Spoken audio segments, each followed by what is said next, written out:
هذا هو المشروع اللي جامي نستغنى عليه في الشتاء. يجي هكا بقماش دافي وحنين الله يبارك، مطلوب بقوة كبيرة ودرته بأقل من متر قماش. يا سلام، وين تلقاو هكا مشروع؟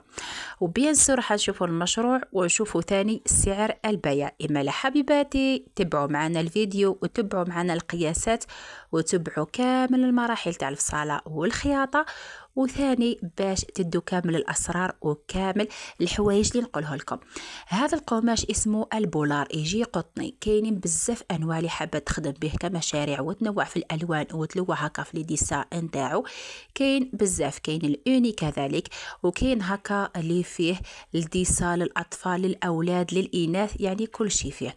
شوفوا عنده شويه من مميزات القطيفه، جهة تتكسل وجهة لا. إما لا جهة اللي تتكسل راح تكون من جهة تاع العرض، والجهة لا راح تكون من جهة تاع الطول. وهنا بديت في القياسات نتاعي. درت عرض الكتف 12 سنتيمتر، القماش مطبق على 4. مين الكتف درت 1 سنتيمتر. بالنسبة للرقبة خياتي، اول حاجه شوفوا راني سقمت يعني الخدمه ولا سقمت الكتان نتاعي كيما هكا. ودائما البنات حاولوا انه القماش نتاعكم تطبقوه باش تستغلوه، ماشي تطبقوه باش ما تستغلوهش كامل.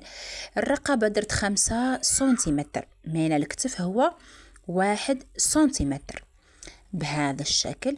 طول تاع صدر خياتي راح نديرو كذلك 12 سنتيمتر، وطول تاع الخصر راح ندي 27 سنتيمتر. دورة تاع الصدر تقسيم 4 راح ندي لها 14 سنتيمتر. هذا القياسات يلبسوا 4 أشهر حتى 5 أشهر، وقادر يلبس حتى 6 أشهر. هكا خياتي كمشروع جد ناجح. نرسموا دورة تاع الباط نصف القيمة شاقوني ونصف الأخرى تاع وسمو دائري. ودرت ثاني الخصر 14 سنتيمتر هكا. ومن بعد الرقبة تاع الخلف درت 3 سنتيم، والرقبة تاع الأمام درت 6 سنتيم هكا خياتي. وهذا القماش البنات راح يساعد بزاف خاصة المبتدئات، لأنه يساعد بزاف في الخدمة، وجاي خشين، سهل في الخياطة وسهل كذلك في الفصالة. شوفوا بعد ما فصلت هذاك التريكو، فصلت هذوك الشرائط باش نزيدهم لهذاك التريكو من الخلف والامام بهذا الشكل. ولكن نزيد هذاك القماش نزيد نطبقه على 4 باش نفصل السروال. هنا دائما الجهه اللي تتكسل تكون من جهه تاع العرض، والجهه تاع اللي ما تتكسلش تكون من جهه تاع الطول. بعدها كنطبق هكا على 4. نبدا القياسات. هنا ندير 3 سنتيمتر، ننساها تماما لانه راح ندير فيها لاستيك. درت 14 سنتيمتر، وهنا راح نهبطوا تقريبا ب 18 سنتيمتر اللي هو طول تاع الحجر. 18 17 هنا لانه قماش الاستيكي. وهنا ما راحاش نخلي هذيك الخرجه تاع دوره تاع صدر ولا دوره تاع الحجر خياتي اللي موالفين نخدموها، راح يجي هكا خط ديريكت. علاش؟ لانه بنوته صغيره ولا حتى اذا كان ذكر صغير يعني بلاكوش فقط، هذا ما كان يعني ما نخليش دوره تاع الحجر هكا خياتي. هكا ما نخرج من هذه النقطه كيما موالفين نخرج ونخليه كيما هكا قد. بالنسبه للطول الكلي تاع السروال، اول حاجه راح ندي طول، وبعد نزيد له هذوك اللي مرسول اللي موالفين نزيدوهم. راح ندير هنا 32 سنتيمتر. بيان سور نسينا هذيك 3 اللي خليناها حق لاستيك بلا ما ننساوها، يعني لازم تكون. وهنا في دوره تاع الرجل راح نديرو حوالي 11 12 سنتيمتر، ونوصلوا السروال نتاعنا بهذا الشكل كما راكم تشوفوا. ومن بعد خياتي نقصوا السروال نتاعنا بهذا الشكل. صح خياتي؟ مفهوم؟ مفهوم. نقصوا حتى بهذا الشكل. راح نقص كامل السروال. واش بقى لي خياتي؟ بقى لي نفصل لي مانش. راح من هذا الكتان بعد الجهه اللي تتكسل دائما تكون من جهه تاع العرض، والجهه اللي ما تتكسل تكون من جهه تاع الطول. نطبق القماش نتاعي على 4 ونفصل فيه ليماج لسن 4 اشهر 5 اشهر حتى 6 اشهر. هنا راح ندخلو ب4 سنتيمتر فقط، وهنا راح نديرو هذيك اللي درناها في الاول، درنا شحال 12 سنتيمتر.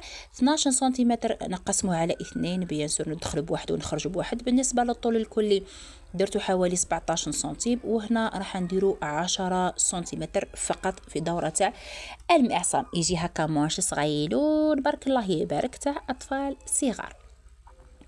حنقص ثاني ليماج، ندخلو بواحد ونخرجوا بواحد عادي كيما الكبار، ونكرونسيو المنتصف باش كنخيطو يجينا سوا. ومن بعد هنا في هذا القماش المتبقي شوفوا يتكسر من هذه الجهه، راح نستغلها ونخدمها تاني كشرائط يجوني على مستوى تاع لي مونش. نزيد ليهم هكا، ثاني نزيد مونشه اخرى بهذه الطريقه، راح نلصقها هنايا بهذا الشكل. راح نزيد لهم كامل شرائط هكا في التريكو في ليموش.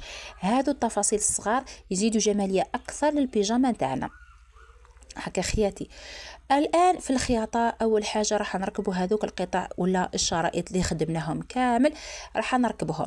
اليوم ركبته لكم بالماشينه العاديه بالنسبه اللي ما عندهاش لاسورجي، لكن تقدروا تروحوا ديريكت تركبوهم بلاسورجي اللي راهي متوفره عندهم. ولكن نهار اليوم قلت استنى نوري لكم بالنسبه اللي ماشي متوفره عندهم لاسورجي هكا باش ثاني هما يتشجعوا ويروحوا يخيطوا على روحهم ويروحوا يخدموا على روحهم هكا خياتي. هكا شوفوا كذلك درت للرقبه، درت لها شريط يتكسل بزاف. دائما الجهه اللي تاع الطول في هادو الشرائط ديروها اللي تتكسل، فهمتوني؟ هذه ديروها لي تتكسل تاع الرجلين تاع اليدين تاع الرقبه، ديروها الجهه اللي تتكسل باش تقدروا تجبدوا القماش نتاعكم بهذا الطريقه اللي راني نجبد بها هذه، باش تنجموا تجبدوا فيها بكل سهوله وبكل سلاسيه بهذه الطريقه. وايضا كهديه بزاف شابه اللي راح يزيدوا في هذا يعني الشهر ولا في هذا البرود، كهديه جد ممتازه راح تدفي البيبي تاعها. شوفوا بعد ما ركبت هنا ركبت ليماج كما راكم تشوفوا، راح نركب الكتفين. هذا القماش بزاف حنين البنات وبزاف غليظ يعني يدفي خلاص، اسمه البولار. كاين مناطق ما على باليش اسكو يطير الاسم تاعهم، ولكن اذا ما لقيتوش تقدروا تعوضوه بالقطيفه تاع الكوطون شابه بزاف ثاني. هنا راح وتقدروا تخدموه بالمولطو اذا حبيتوا تخدموه تاع خرجه، ولا تقدروا تخدموه بالمولطو، تقدروا تخدموا هذه الفصاله باللاكوت، يعني جيتاني شابه. شوفوا خدمنا الرقبه تاع الامام والوراء رانا لصقناهم مع بعض، راح نلصق كذلك ليماج. هنا ليماج هنا البنات في هذا الكتان تقدروا كامل ما تخدموش لاسورجي، بصح اللي عندها الافضل انه ديرها باش تخدم ليها فينيسيو شابه. بصح تقدروا كاع ما ديروهاش لانه قماش شباب وما يتنسرش اصلا يبقى كيما راه. ومن بعد خياتي راح نركبو كامل ولا نخيط هكا ليماج نتاوعي. بعد ما نكمل تركيب ليماج راح نركب الكول. حنعين المنتصف تاع الامام والمنتصف تاع الرقبه. ديجا خدمت موديل يلبس 3 سنوات ولا 4 سنوات، وريت لكم الطريقه كيف ما تركب الكول بطريقه سهله جدا، وكيف ما يجيكم سوسوه ما تجيكم جهه مكمشه وجهه. وانتم خياتي شطرات زيدوا لهم هكا تفاصيل، زيدوا لهم شابو كيما زدت انا، زيدوا لهم يعني بوني، زيدوا لهم تقاشير، يعني كما تحبي هكا اللمسه نتاعك ويتبعوا لك ثمثم باذن الله تعالى. هنا نجبد هذه القطعه، شوفوا انا نديرها طويله ومن بعد نجبدها نجبد حتى نكمل ونقص هذاك الزائد. هذا فكره بالنسبه للمبتدئات كامل اللي ما يعرفوش شحال يديروها. او بعد كي نكمل كامل نلاقي هذه المنتصف ولا نلاقي تاعي ولا نلاقي الكول تاعي هكا خياتي. وبعد الجهه التحتانيه البنات راح نروح ثاني نخدم لها هذا الشريط. تقدروا ديروا شريط كامل اللي تبقى لها يعني اللي شرات بزاف قباش اكثر، يعني تقدري ديريه شريط كامل كما تقدري ديريه هكا كل واحد والشريط نتاعو وتبداي تركبي بهذه الطريقه. نجبدو فقط ونركبو بيان سور اذا كان هناك زائد كان نجبدو القماش على بالكم راه يتكسل من هذا الجهه. انا اصلا نحبو كي يكون هكا شغل يبان هكا قصير على التريكو، يبان اكثر جماليه. نزيد هنا الجزء الاخر كيف ثاني نركبه، وبعد نركب التريكو نتاعي من ليماج حتى لهذا الشريط كامل. بالنسبه لي عندها لا سورجي تقدر هذه المراحل كامل تخدمهم بلا سورجي، راح يساعدها بزاف وراح يفيني لها الخدمة، وراح كذلك تربح شوية وقت في الخدمة نتاعها. لكن كما قلت لكم قماش البولار تقدروا ما تخدموا به والو. بالنسبة للسروال اللي جا شاركت معكم شحال من طريقة تاع خياطة تاع السروال، هو انا نخيط الحجر برك ونلاقيو هكا الرجيلات ونركبوا لاستيك كما وريت لكم. هذا هو الموديل نتاعنا. شوفوا لي القماش يلعب دور في الجماليه تاع الموديل. كي تحبوا تخدموا مشروع حاولوا انكم هكا زدتلو ثاني هذوك الشرائط اللي جو من تحت، زدتلو هكا بوني في اللون الاحمر اليوني البنات تقدروا تزيدوه، يعني انا فجاني في الاحمر شباب بزاف. هذا الموديل يتمشى بزاف في الشتاء لهذا الاعمار، يعني سورتو اقل من عام ولا عامين يتمشى بزاف لانه ما راهوش دايره بزاف في المحلات، وتقدروا تبيعوا حتى ل 70,000 للحبه، علما انه قماش البولار يتباع 35,000، يعني نص متر راح تنحيلك هذا العمر تاع 4 اشهر حتى ل5 اشهر، يعني متر راح تنحيلك زوج ب 140,000. هذا هو الفيديو تاع اليوم.